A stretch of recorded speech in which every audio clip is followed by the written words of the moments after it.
Di Bogor terungkap sudah kasus penganiayaan di festival skuter di Gunung Putrai, Kabupaten Bogor. Korban bernama Fauzan alias Icang dianiaya, hingga dicolok matanya hingga terluka.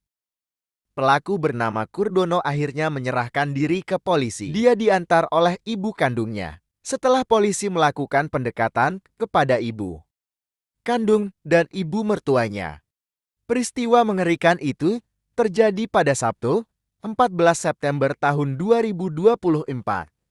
Polisi mengungkap Kurdono melakukan penganiayaan karena kesal istrinya diganggu. Sebagai informasi, istri Kurdono adalah mantan istri Icang. Kurdono diketahui dalam kondisi mabuk saat melakukan penganiayaan tersebut. Berikut fakta-faktanya yang dirangkum Detikcom, Minggu 22 September 2024, menyerahkan diri diantar ibu. Polres Bogor melakukan pendekatan berbeda dalam menangani kasus pria yang dicolok matanya di festival skuter. Tidak butuh waktu lama, pelaku bernama Kurdono menyerahkan diri diantar oleh ibunya. Berikut fakta-faktanya yang dirangkum Detikcom, Minggu 22 September 2024, menyerahkan diri diantar ibu.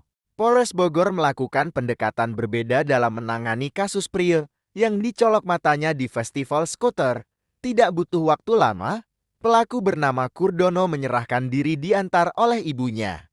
Jadi selama 2 hari anggota kami menjalin komunikasi dengan ibu kandung dari istrinya pelaku, kata Kapolres Bogor AKBP Rio Wahyu Anggoro kepada Detikcom, Sabtu 21 September. Kepada ibu mertua pelaku, polisi menjelaskan bahwa pelaku sudah termonitor sempat mampir ke rumahnya. Pelaku saat itu diketahui juga telah mengganti ponselnya.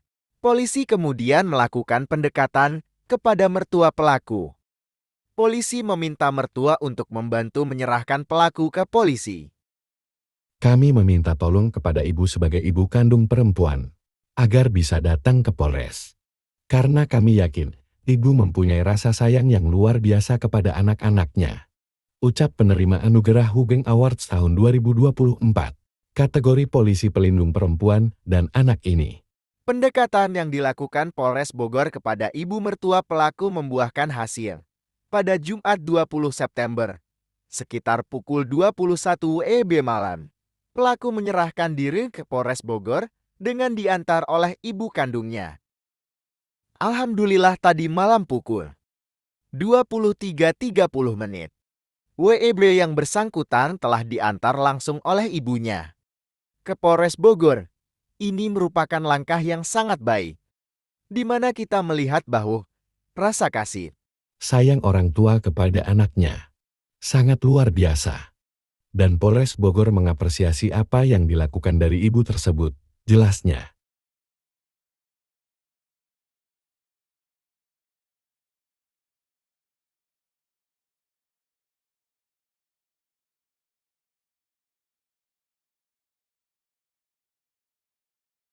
motifnya keterangan pelaku sama istrinya. Itu pelaku menganiaya korban itu karena kesal istrinya diganggu, kata Kasat Reskrim Polres Bogor AKP Teguh Kumara. Sabtu 21 September. Menurut pengakuan Kurdono, istrinya dipukul pada bagian muka.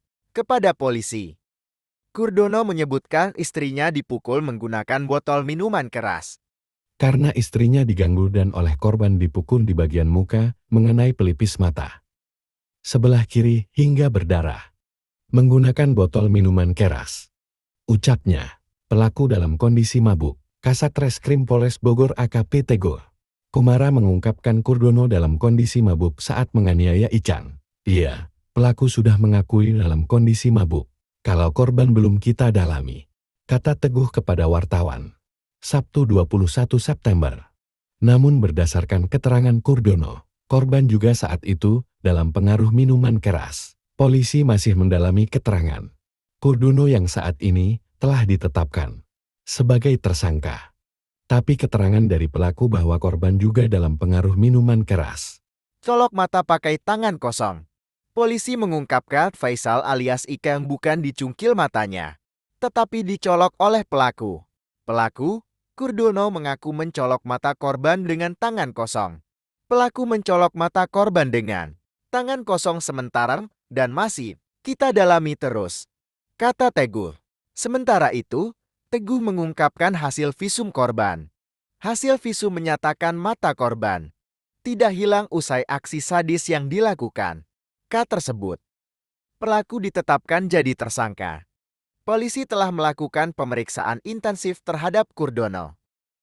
Dia kini resmi ditetapkan sebagai tersangka. Sudah tersangka, imbuh Teguh.